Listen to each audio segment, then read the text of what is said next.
From Delaware's most award-winning radio news team, this is WDEL Video News. Here's Chris Carl. Among Delaware's top stories for Wednesday, January 16th, debate over the troubled Delaware Psychiatric Center continues.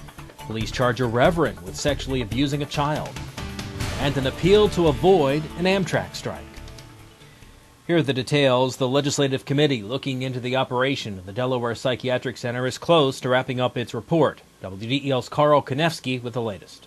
Members of the House Investigative Committee voted on 20 recommendations for improvements at the facility to be included in its final report.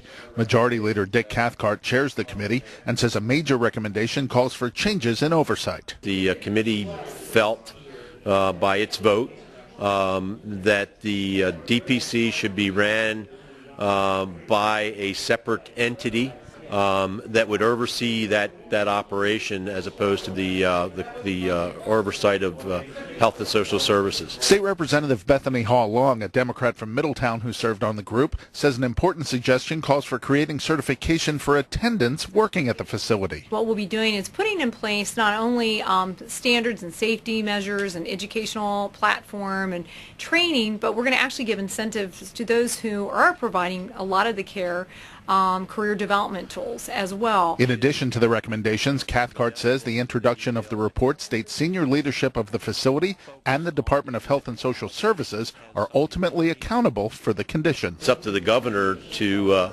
take that report and see if she wants to concur with those conclusions and take action, which is what we hope she would do, or disagree with the conclusions of the report.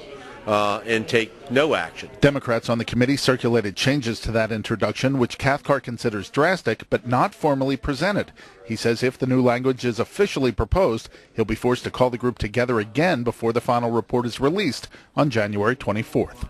Reporting from Legislative Hall in Dover, I'm Carl Konevsky, 1150 AM, WDEL. The incoming head of DPC is well aware of the House report and of the recommendations it's likely to include. I do want to assure you that coming in, I'm not coming in blind to this. This was not something that anyone forced me to go into it. I do take challenges on throughout my career. My private consulting firm that has been in effect for about 15 years now in different areas of the state of New Jersey as well as countrywide has been dealing with similar crises in private corporations, anywhere from downsizing to where they've had some major incidents a lot worse than anyone could ever imagine. So the challenges are what really drive me. Abdullah says he's well qualified for the job in part because the psychiatric hospital where he works in New Jersey now has had similar, if not more severe, problems in recent years. The General Assembly will soon deal with the issue of eminent domain. A bill has been introduced as a response to the recent controversy over Wilmington's South Walnut Street urban renewal plan. Property owners there have gone to court to fight possible condemnation of their land. State Representative Dennis Williams, a Wilmington Democrat, says any government or agency must only use their eminent domain authority solely for public use and that benefits derived from economic development don't qualify.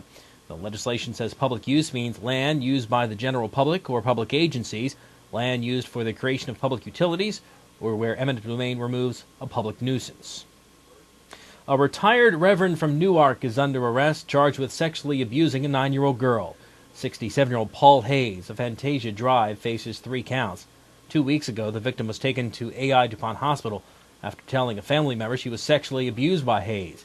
He has been arraigned, released on bail, in order to have no contact with anyone under the age of 18 without supervision. Coming up, several cars involved in an accident on an icy Wilmington bridge. WDEL News continues in a moment.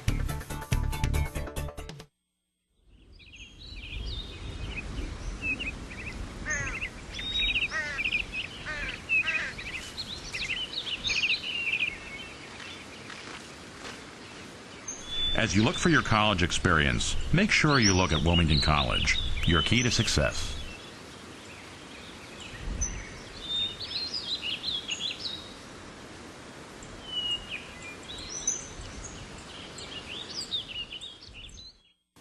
Wilmington police are looking for 3 suspects in a shooting that left a 19-year-old hospitalized. Police say the victim was shot in the upper body and pistol whipped just before midnight on Reed Street on Tuesday. He's now in serious condition. County police have released a sketch of a man believed to have killed a man in a double shooting last month in Glasgow. Police believe this man shot and killed 22-year-old Christopher Masters December 14th at the Summit Bridge Trailer Park. A 21-year-old man was found outside a trailer and had been shot in the upper body as well.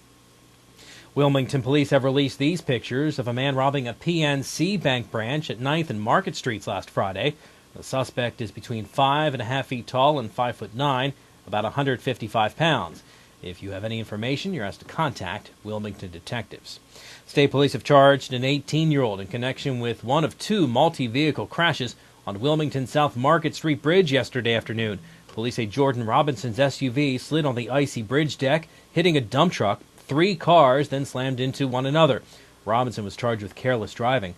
There was a second 4-car accident under the bridge later. No serious injuries reported in either pileup. County police are hoping you can help them find a Wilmington area man who hasn't been seen since Sunday morning. Police say James Snook left his house in Ballymead early Sunday.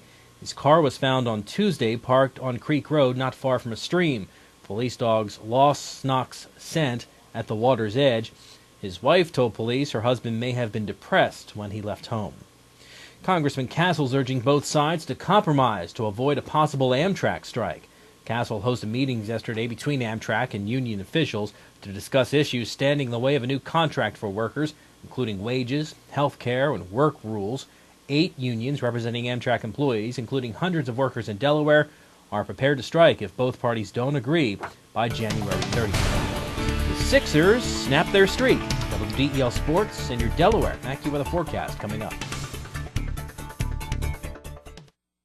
The best place to buy your new floor is at your local Carpet One store, where we offer true flooring expertise, from a great selection of famous name floors to guaranteed installation. That's something you won't find at those big warehouses, internet sites, or traveling carpet shops.